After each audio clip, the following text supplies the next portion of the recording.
Sejumlah mahasiswa menggelar aksi demo di depan gerbang Kejaksaan Agung Jakarta Selatan sore tadi. Massa yang tergabung dalam BEM Kristiani seluruh Indonesia menuntut Kejagung untuk menangkap ex-Jampitsus Febri Adriansyah.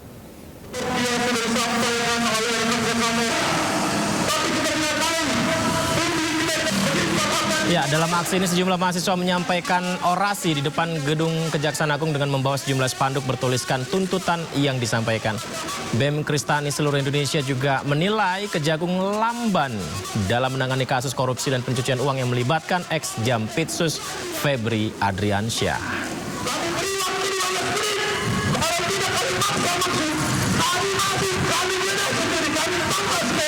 Ya, rasa khawatir terhadap maraknya aksi begal di Kota Bandung membuat seorang perempuan mengambil langkah yang tidak biasa. Dirinya memesan 3 pengemudi ojek online sekaligus untuk mengawalnya yang sendirian ini pulang menggunakan 3 sepeda motor.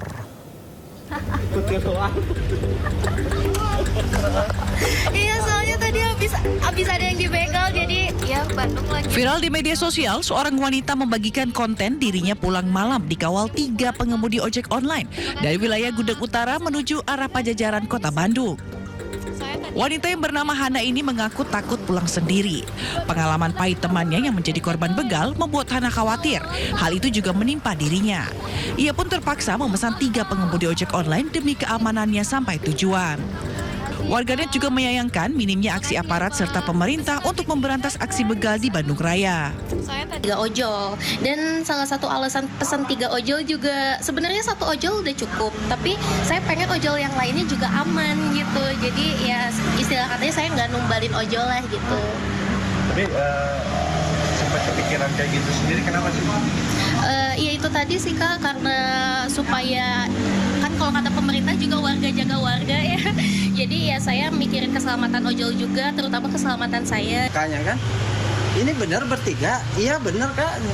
Saya juga kan bukannya apa-apa, bukan sembunyian atau apa ya, takutnya ya kan modus apa gitu kan, ya kan, nah gitu. Ya pengalaman pertama juga buat saya selama ngojol gitu, baru kali ini. Cuma kaget ya, awalnya kaget. Ya, kaget awalnya, duh ini gimana ya.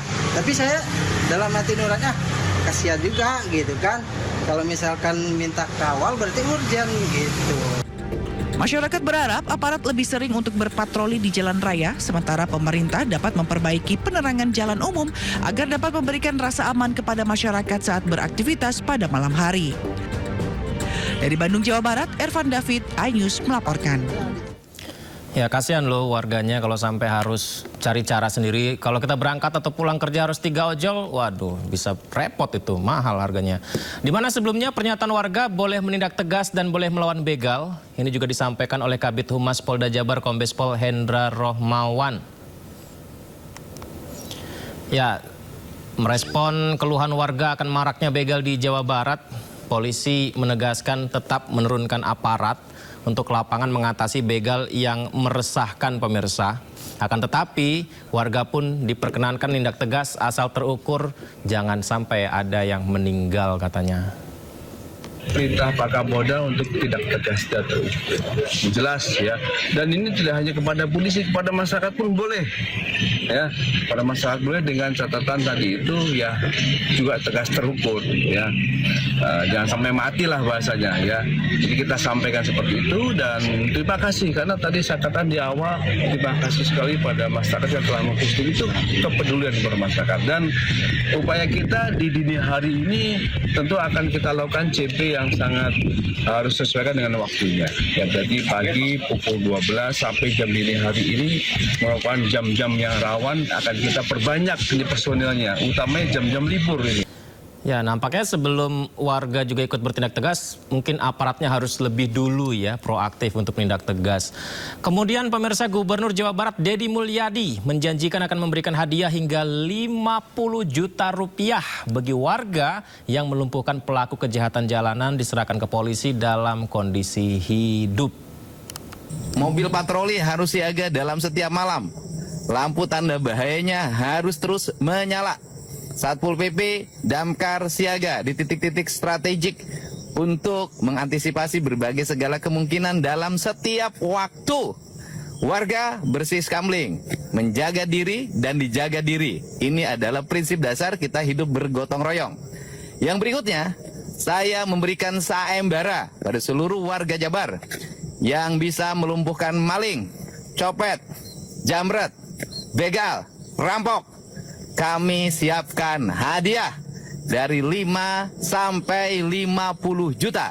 Dari 5 juta sampai 50 juta yang mampu merumpuhkan berbagai aksi kejahatan dan menyerahkannya kepada kepolisian dalam keadaan hidup. Saya ucapkan terima kasih. Mari kita bersama waspada, berani, kita lawan berbagai aksi kejahatan di Jawa. Tapi menariknya pemirsa, Wali Kota Bandung M. Farhan justru mengingatkan warga untuk tidak main hakim sendiri. Tentang penindakan begal, kewenangannya ada di polisi. Polisi sudah memberikan lampu hijau kepada masyarakat melakukan penindakan. Tapi ingat, ada 2 hal yang mesti diperhatikan. 1, penindakan terhadap para pelaku ini adalah sebagai bagian dari kita melakukan bela diri. 2, jangan main hakim sendiri karena ada resiko salah sasaran. Gitu. Nah, jadi kita memang harus hati-hati dan ingat, yang berwenang melakukan penindakan sesuai hukum hanyalah aparat hukum.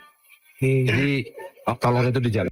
Ya, berikutnya kita beralih ke Aceh pemirsa. Ini mulutmu adalah harimaumu atau media sosialmu adalah harimaumu, sepertinya tepat untuk berita ini. Jadi pejabat daerah Gayo Lues mundur pasca anaknya ramai dibahas di media sosial akibat flexing kemewahan bepergian ke luar negeri. Dia akhirnya mundur dari jabatannya. Terhormat Bapak Bupati Kabupaten Gayo Lues di Blangkeceren. Dengan hormat, saya yang bertanda tangan di bawah ini, nama Dr. Nepirijal MKes MH, jabatan Asisten Pemerintahan Keistimewaan Aceh dan Kesra.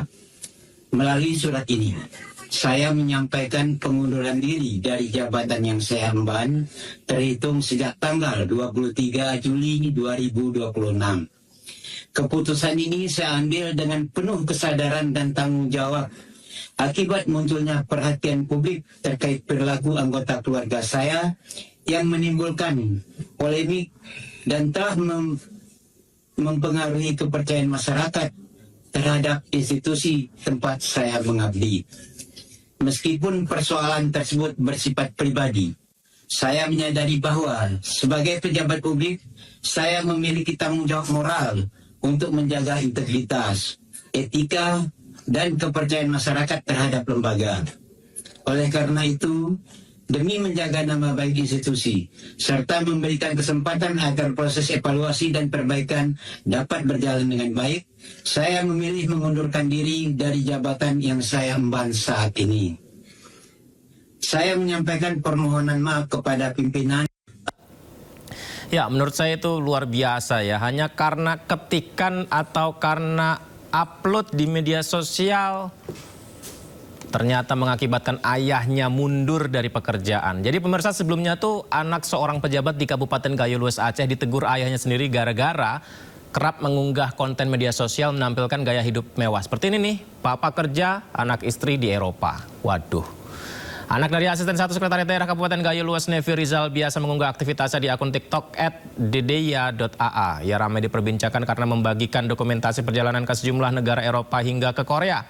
Netizen rame-rame menyayangkannya karena tak sesuai dengan kondisi warga Gayo Lues yang masih perlu perhatian lebih. Nevi Rizal sudah berkali-kali mohon maaf ke masyarakat dan berujung pada pengunduran diri di jabatannya. Ya, berikutnya kita ke Papua Pegunungan. Aksi keji dilakukan kelompok bersenjata OPM pimpinan Kopi Tua Heluka di Yehukimo, Papua Pegunungan. 3 warga meninggal dunia usai diberondong senjata api.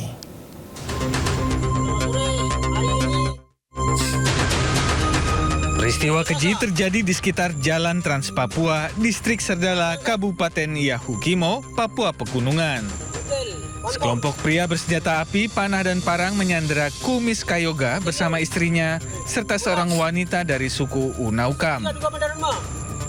Tak lama, satu persatu warga sipil ini dieksekusi dengan cara ditembak secara membabi buta.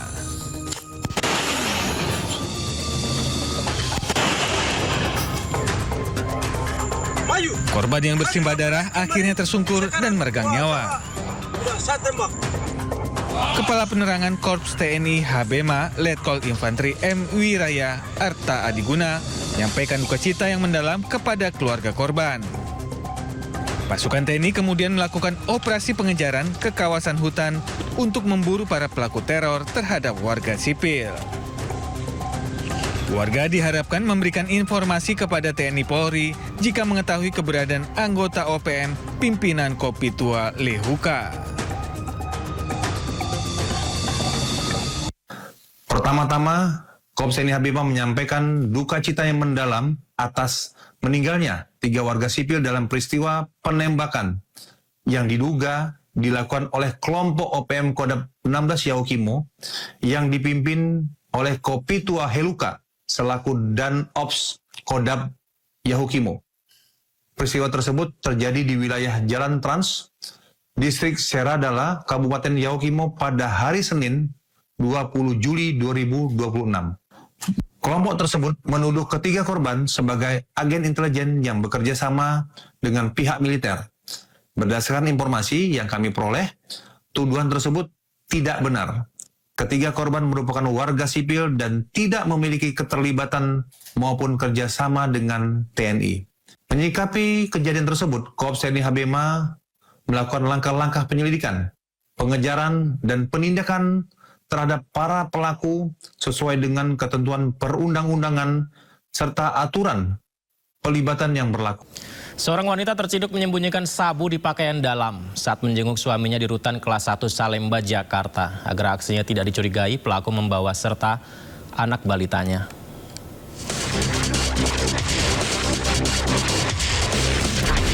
Gerak-geriknya mencurigakan. Seorang wanita pengunjung rutan kelas 1 Salemba, Jakarta Pusat diperiksa petugas. Hasilnya didapati 2 plastik berisi 9,85 gram sabu disembunyikan di pakaian dalam pelaku.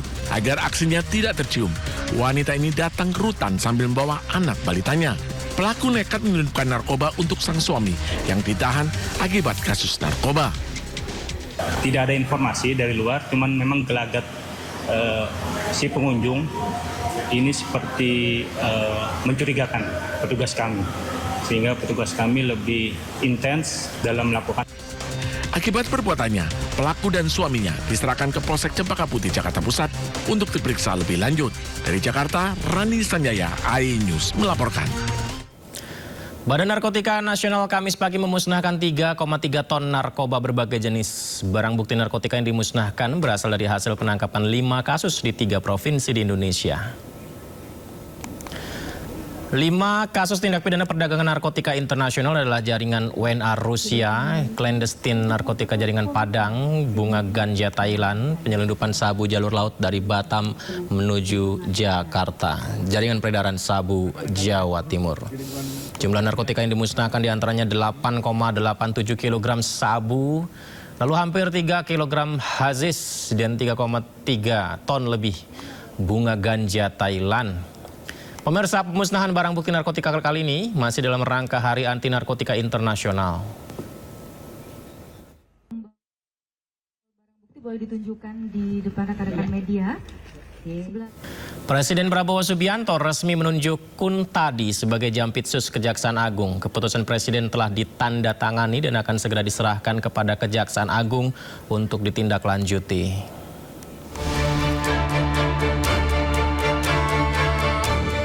Presiden Prabowo Subianto resmi menunjuk Kuntadi sebagai Jaksa Agung Muda Bidang Tindak Pidana Khusus atau Jampitsus Kejaksaan Agung, menggantikan Febri Adriansyah yang tersandung kasus korupsi. Pengangkatan itu dilakukan setelah Prabowo menandatangani keputusan Presiden atau Kepres sesuai usulan Jaksa Agung ST Burhanuddin. Menteri Sekretaris Negara Prasetyo Hadi mengatakan Kepres tersebut telah ditandatangani Presiden dan akan segera diserahkan kepada Kejaksaan Agung untuk ditindaklanjuti.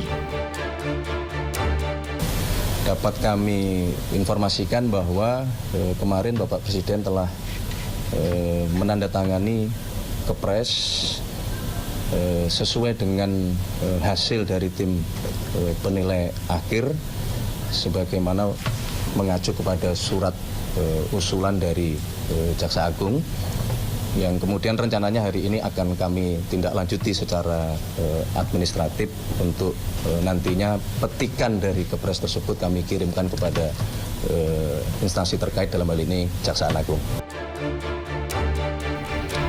Kuntadi diusulkan menggantikan Febri Adriansyah yang sebelumnya mengundurkan diri dari jabatan Jampitsus.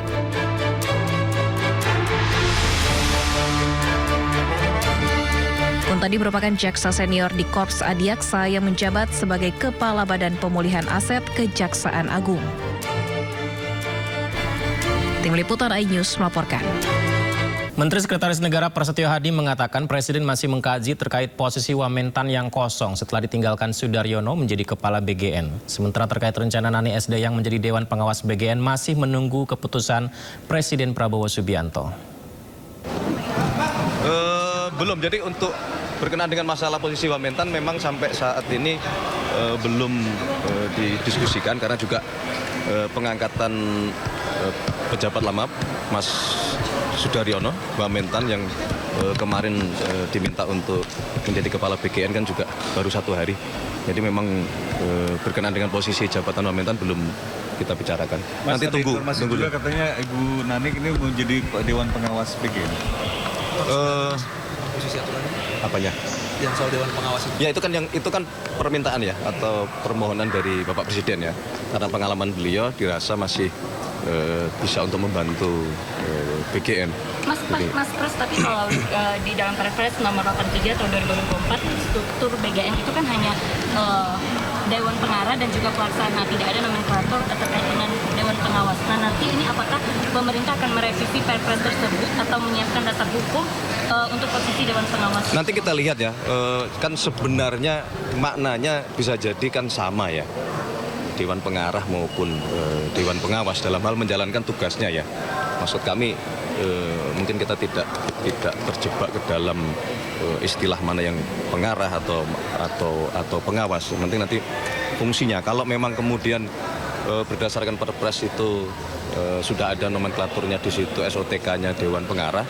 Dan kalau memang tugasnya itu kemudian sesuai juga dengan yang kita kehendaki juga nggak ada masalah juga. Siswa di Kabupaten Kutai, Kartanegara, Kalimantan Timur harus bertaruh nyawa demi bisa bersekolah. Setiap hari mereka menyeberangi sungai menggunakan kereta gantung swadaya warga karena hingga kini belum ada jembatan penghubung.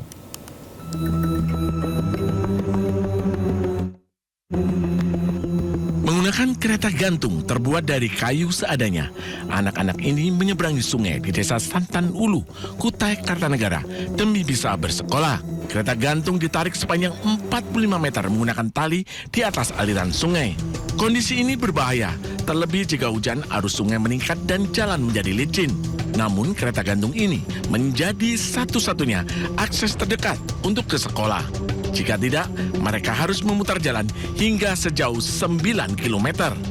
Kereta gantung dibangun secara swadaya oleh warga 6 tahun lalu. Tak hanya digunakan siswa, kereta gantung juga menjadi akses masyarakat untuk ke kebun dan lahan pertanian.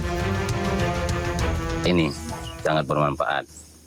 Itulah satu-satunya kami merancang ini, kereta gantung ini bisa naik sepeda motor dan orangnya. Itu karena itu yang tadi 9 kilo menjadi 2 kilo. Pihak sekolah pun memberikan kebijakan khusus jika cuaca buruk. Misalnya hari hujan, lebat terus becek di sana, kami itu berikan kebijaksanaan, dia belajar secara online. Warga berharap pemerintah membangun jembatan agar anak-anak dapat berangkat ke sekolah lebih aman tanpa harus bertaruh nyawa setiap hari. Dari Samarinda, Kalimantan Timur, Ardi Wirya, iNews melaporkan. 3 tahun pembangunan ruang kelas diabaikan, puluhan siswa sekolah dasar di Desa Bantar Karet, Kabupaten Bogor, Jawa Barat terpaksa belajar di lapangan beratapkan terpal saja. Sementara di Bangkalan, Jawa Timur, ratusan siswa sekolah dasar juga belajar di tenda karena sengketa lahan.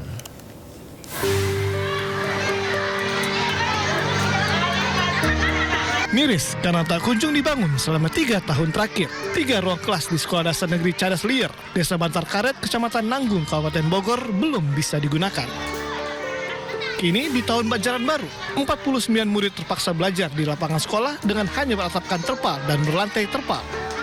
Siswa bahkan harus berinteraksi di teriknya panas matahari. Pihak sekolah berharap pemerintah segera membangun 3 kelas agar belajar mengajar kembali normal dan nyaman bagi siswa maupun guru. Gak enak, kurang enak karena takut banget ininya kalau kena angin kencang gitu. Takut roboh, takut ininya pegel-pegel.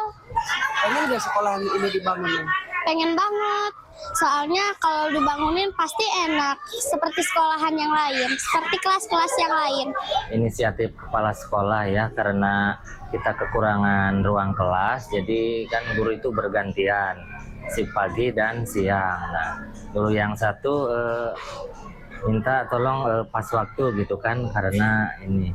Yang satu lagi ini masih banyak pelajaran, jadi berebut di situ gitu, jadi agak ada sedikit pertentangan. Sementara di Bangkalan, Jawa Timur, kondisi miris juga dialami ratusan siswa Sekolah Dasar Negeri Relpak 2, Kecamatan Geger, yang diusir dari sekolah mereka. Mereka pun terpaksa belajar di tenda-tenda dengan atap terpal, hingga di musola milik warga setempat. Dengan alas tikar seadanya, mereka harus belajar tanpa meja dan kursi. Bahkan sesekali mereka harus rela terkena hembusan abu tanah yang tertiup angin. Hal ini terjadi karena ahli waris tanah yang menjadi lokasi bangunan sekolah memenangkan gugatan sengketa lahan. Pihak sekolah dengan jumlah siswa 226 orang ini pun mengaku tak bisa berbuat banyak, selain tetap mengupayakan agar proses belajar mengajar tetap terlaksana. Karena sekolah kita disegel sama pemilik tanahnya. Terus harapannya adik-adik? Harapan sekolah bisa, ya, pengen sekolah lagi di sana. Kalau bisa sih bikin yang bagus. Pihak Pemkab itu berdalih katanya lahan kami itu sudah masuk aset mereka sejak tahun 2002. Lalu dia mempertanyakan kenapa kok bisa jadi sertifikat pada tahun 2021. Ini sudah dijawab oleh putusan PT UN Surabaya bahwa kami menyatakan dengan tegas pencatatan tanah tersebut sebagai aset Pemkab daerah itu melanggar hukum. Kenapa kok dikatakan melanggar hukum? Karena pada tahun 2002 kami atau orang tua kami sebagai ahli waris tidak pernah dimintai persetujuan pengalihan hak tanah. Menurut pemilik lahan, tidak ada itikat baik dari Pemkab Bangkalan untuk menyelesaikan masalah sengketa lahan ini, sehingga ia terpaksa melarang segala aktivitas di atas lahan miliknya. Dari Bangkalan, Jawa Timur dan Bogor, Jawa Barat, Taufik Syahrawi dan Wildan Hidayat, Ainus melaporkan.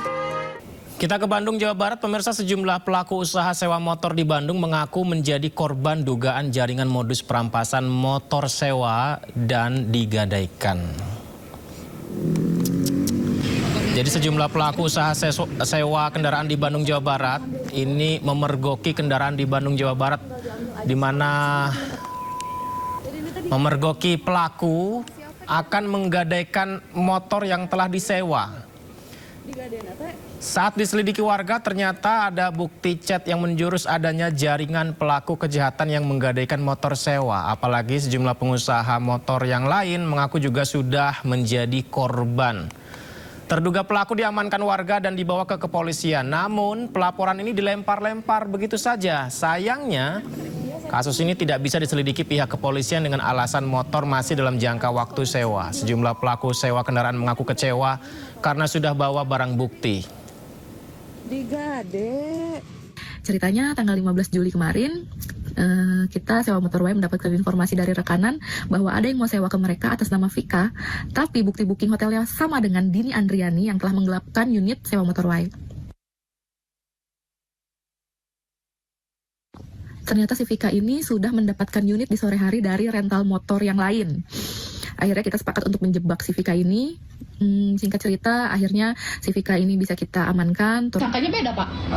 Yang di sana dia nih, beda orang tapi satu sindikat. Satu sindikat kan? Nanti jadi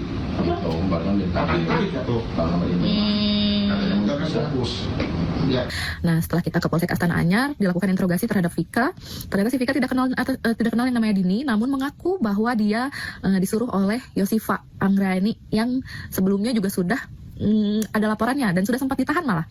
Tapi si Yosifa ini kasusnya ada LP-nya tuh di Polsek Cimahi, makanya kita dilempar tuh ke Polsek Cimahi. Nggak bisa ngepres, gitu, nggak bisa ngepres apa ya, kamu tadi pun udah sempat ada diancam-ancam juga gitu kan, tapi karena berhubung kita nggak ada dasar untuk ngepres dia. Dilempar lagi ke Polsek Baros, setelah itu kita dilempar lagi ke Polrestabes Bandung.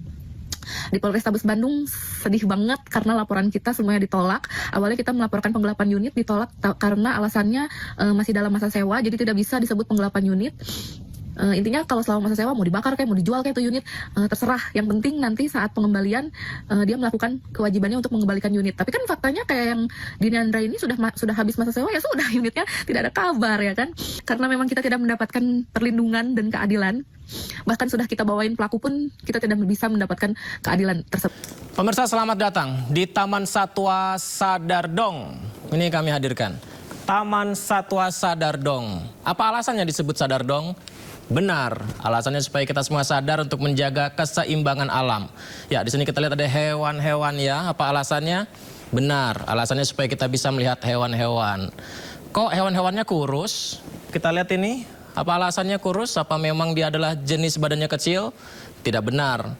Apakah ini karena hewannya sedang musimnya tidak mau makan? Tidak benar. Nih saya kasih tahu ya kenapa hewan-hewannya kurus. Kenapa hewan-hewannya kurus? Alasannya adalah karena uang makan hewan-hewan ini dikorupsi. Anda tidak salah dengar, dikorupsi oleh manusia.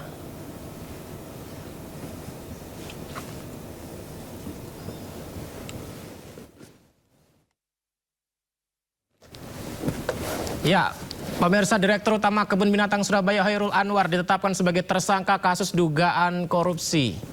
Jadi hewan-hewan ini tidak sehat. Fasilitas Kebun Binatang Surabaya juga terganggu akibat penyelewengan dana operasional hingga menimbulkan kerugian negara sebesar 10,2 miliar rupiah, menyebabkan kondisi satwa terganggu kesehatannya. Selaku Direktur Utama Perusahaan Daerah Taman Satwa Kebun Binatang Surabaya mengakibatkan bahwa fasilitas tidak terawat dengan baik, kotor, rusak, kemudian hewan-hewan juga berdampak pada kurang. Kita ke informasi lain. Pengemudi Alphard cekcok dengan Satpam usai ditegur lantaran menerobos lampu penyeberangan di kawasan Bundaran HI Jakarta. Alih-alih minta maaf, Satpam justru dibawa ke kantor polisi. Dalam sebuah rekaman kamera pengawas, sejumlah pejalan kaki, ceritanya pemirsa hendak menyeberang di kawasan Bundaran HI kan. Nah, dari arah seberang seorang Satpam ini ingin membantu sejumlah pejalan kaki nyeberang. Nah, seperti ini. Di momen yang sama, semua kendaraan berhenti kecuali mobil Alphard hitam yang menerobos lampu penyeberangan. Satpam pun mendekat dan menegur sejumlah orang yang berada di dalam mobil berplat nomor D1828XHQ. Tapi pengendara memilih cekcok dan membawa satpamnya ke kantor polisi.